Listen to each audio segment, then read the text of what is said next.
Hello, Scorpio! Salamat sa pagbisita or salamat sa pagbabalik. Ito po ang iyong Sun, Moon, Rising Sign, and Venus Love Reading para sa sign ng Scorpio. Kunin niyo lang po kung ano yung nakarelate kayo, tapos niya hindi. Kung hindi nakarelate, okay lang yan. Maaaring ang mensahe sa susunod na buwan ang siyang makakarelate tayo.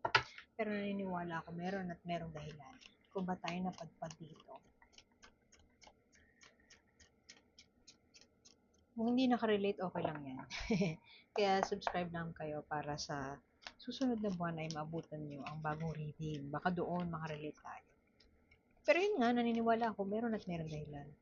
Tayo napadpad dito. Pwedeng sa deck na ito, or dun sa oracle deck. Lalo na dun sa oracle kasi universal ang mensahe ng oracle. Okay. Core energy. Uy. What are you, parang negotiating? O kaya, what are you trying to sacrifice na kapalit ay yung well-being mo? So, pwedeng si Scorpio ay overgiving. Pwede din naman na si Scorpio ay parang ubos biyaya. Hindi makausad-usad financially. Ewan ko, nagpapautang ka ba? O ay pinapautang mo yung partner mo? Or pwede din naman na nilustay ng partner mo ang kaperahan mo. Pwedeng kasi pentacles yan eh. So, pwedeng ang pinagdadaanan ngayon ni Scorpio ay may kinalaman sa pera na parang you are negotiating your worth eh. O pwede din naman na yun nga, in general, you are giving way too much and you are sacrificing way too much. And nasasangkalang ang iyong well-being nga para lang maibigay yung tingin mong nararapat para sa pamilya mo, sa partner mo, sa pamilya ng partner mo, pwedeng ganun. Ano yung i-negotiate mo? Pero I feel like si Scorpio ay sawana. Sawana trying to prove na kaya mo.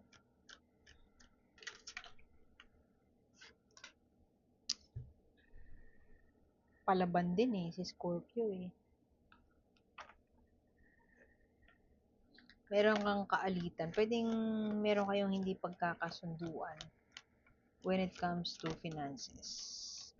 Pwede din naman na may hindi pagkakasunduan kasi yung tingin mong tama ay parang hindi ka pinapakinggan ng partner mo.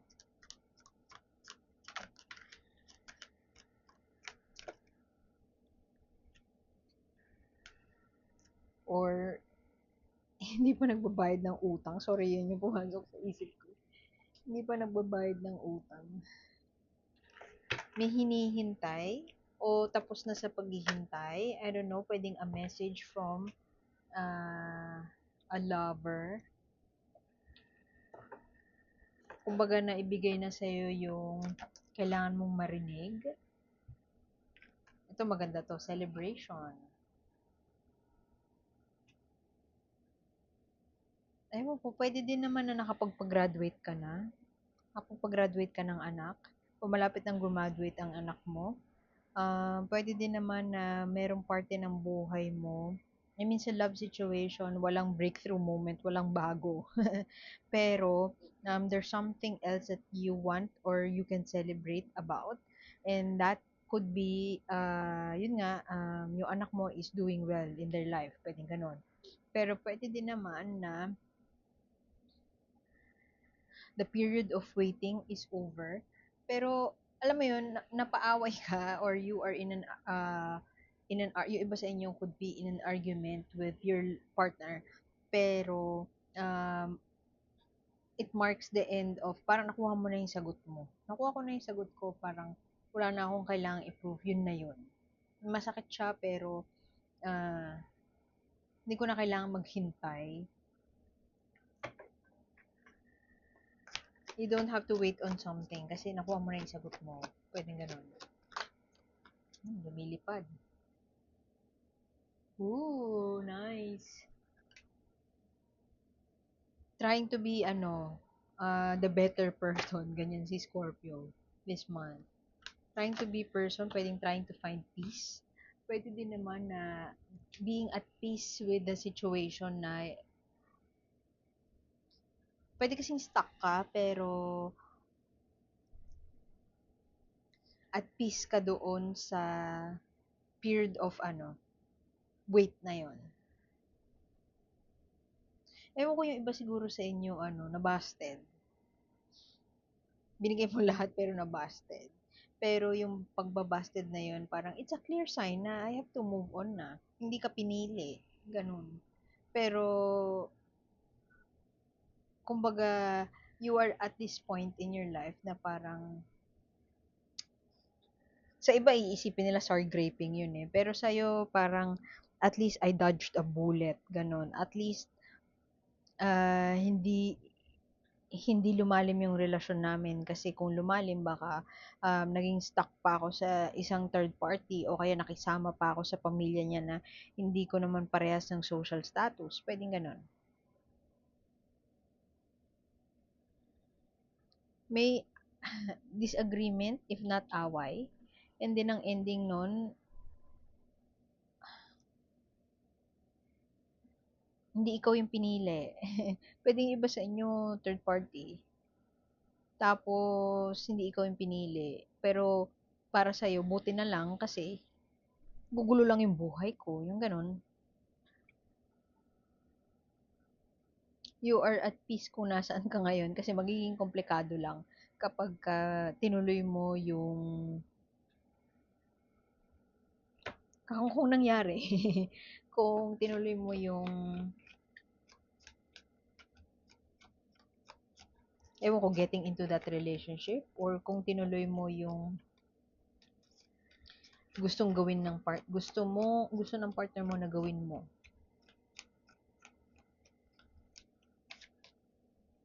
Kasi tingnan mo yan, no, prisoner siya. Pero with that in reverse, it could mean na you are free from love situation na extreme, na dadaling ka lang sa isang bagay na hindi naman healthy para sa'yo. Ano example nun? Pwedeng may drug addiction, pwedeng gaming addiction, pwedeng workaholism, ganyan. May habits yung partner mo na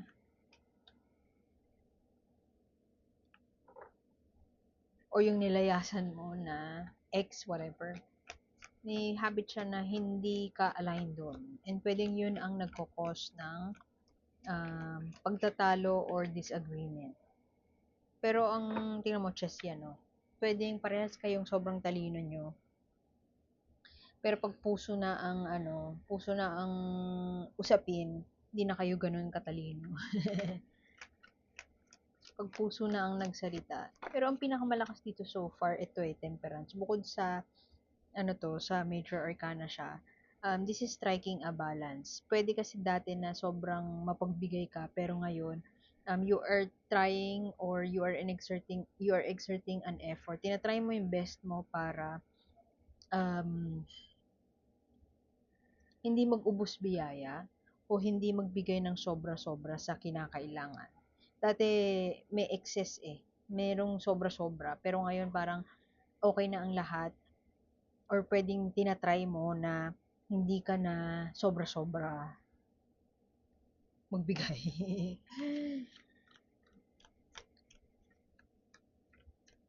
Pwede din naman na yung iba sa inyo ay ma-engage na. Ma-engage na this Feb. Pwedeng yung iba sa inyo gusto na talaga ng mag-settle down and pwedeng doon nanggagaling yung um, pagtatalo or yung away kasi gusto mo na mag-settle down pero yung partner mo hindi pa handa. Kasi ang ganda nito Four of Wands. This is happiness. Tapos na ang paghihintay. So, mukhang yung iba sa inyo may engage this month. O pwede din naman na pinaplano ng partner mo this month yon. Pero yung proposal, hindi pa mangyayari this month.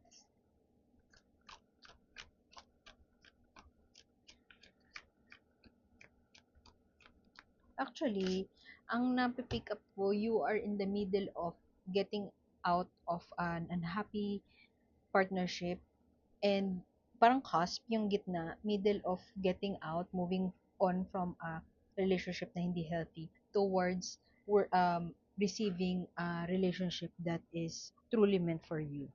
Yung iba sa inyo parang nandun sa gitna nun. Gitna nung pag-heal, actually wala pang healing eh.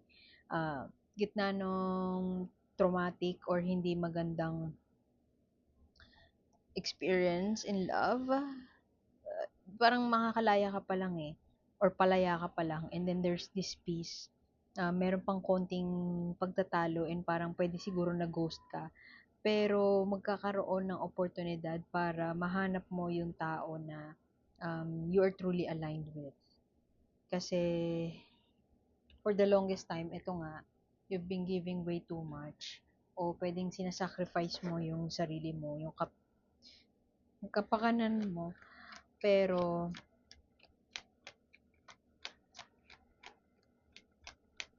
na hindi healthy sa'yo. Oh, yun na nga yung sinasabi ko. Nahulog, wait lang ah.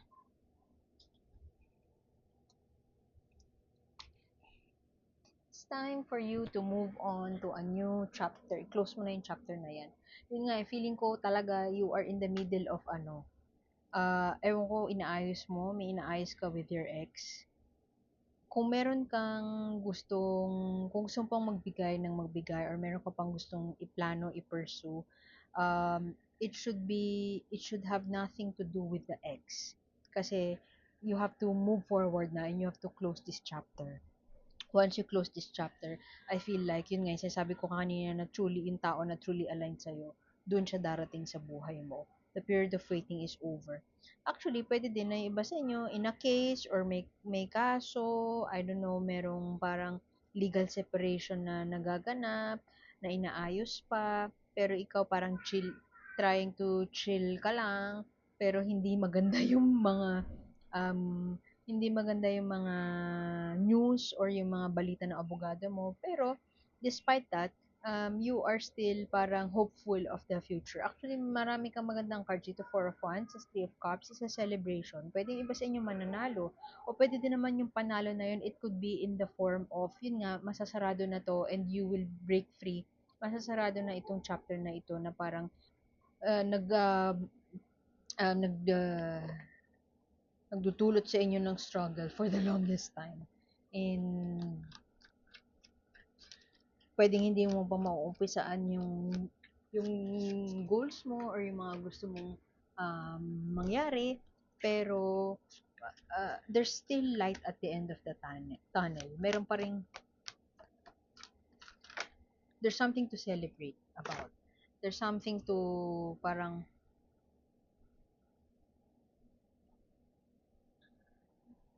there's something to look forward to.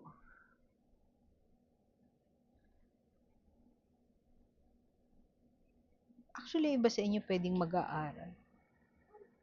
Iba sa inyo pwedeng mag-aaral, pwedeng magsisik ng help from a social group, magsisik ng help from pwedeng merong tutulong na grupo sa'yo para ma-achieve mo itong celebration na ito para totally makaalis ka na. Whatever you are planning, it may not happen or it may not, walang breakthrough moment na magaganap or walang bago na magaganap. Pero, on the flip side, kahit pa hindi ka magsasucceed sa uh, yung bago na yan ay mangyari, ang good news naman nun, ang kapalit naman nun ay, yun nga, meron ng part of your hurtful past ay maisasara na. And there is some reason to celebrate. So, yun nga, yung sinabi ko kanina, pwedeng makakapagpag-graduate o pwede din naman na merong grupo na tutulong. Pwedeng kayo yung mag-aaral, pwedeng kayo yung mag-aaral, may grupo na tutulong. Tapos, parang okay na to, pwede na to, move forward na rin ako kahit papaano. Makakapag, ano na rin ako, kahit papaano, kahit pa hurtful yung mga pinaggagawa ng mga tao sa paligid ko, merong mga there's still a reason to celebrate. Yun. Kasi meron na nga chapter na nasara, meron ng chapter na maayos,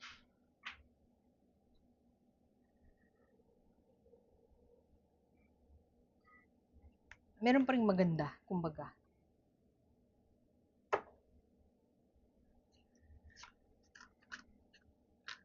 Kasi parang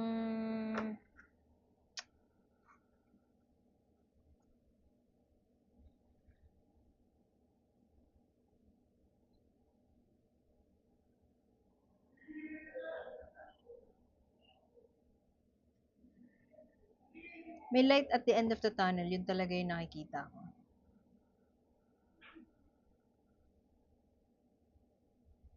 Message sa'yo ni Oracle, patronage yung card na yan eh. If you are the giver, don't gloat. Pero kung ikaw naman yung receiver, don't gloat. I mean, huwag mo ipagyabang na ikaw yung ikaw yung provider. Pero kung ikaw naman yung receiver, be grateful na there's an opportunity for you to receive. Parang binabalanse lang ni universe yung kaganapan sa buhay mo ngayon eh. Kasi ah, hindi mo man makakamit yung relationship that you always wanted or hindi pa sa ngayon, the period of waiting is over and you will soon be free from a situation na parang away lang. Alam mo yung martir ni Vera, the period of martyrdom is over. Parang ganon. Kung hindi man magiging over this Feb, bibigyan ka ng chance ni universe na uh, i-direct yung buhay mo into something, ma-distract ka kumbaga. Makapunta ka sa isang, I don't know, new situation, new field. Yun nga, pwedeng period of study na mapapaisip ka na there's still something to celebrate about. So, kasi ito din parang give and take ito eh, itong patronage. Kung ikaw yung nagpo-provide sa ibang tao, um, parang either way magpasalamat ka. Kung ikaw yung nagpo-provide, be grateful. Kung ikaw yung nagre-receive, be grateful. And huwag mo ilagay sa pedestal yung ibang mga tao kasi everything will be in balance. Ibibigay sa'yo ni universe yung tamang balance eh. Kasi kung for the longest time ikaw yung bigay ng bigay, magkakaroon ng opportunity na ikaw naman yung mag-receive. Hindi nga lang nga ito yung bagay na inaasahan mo, pero something will come to a close. Pwedeng yung away, matatapos na. Yung kamartiran nga, matatapos na. And there's still something to celebrate. There's something to be happy about. So, yun. Iwan ko na yun doon, Scorpio. Salamat sa pagbisita. Ako po si A and I hope to see you next time. Like, share, and subscribe lamang po. And see you soon. Bye-bye!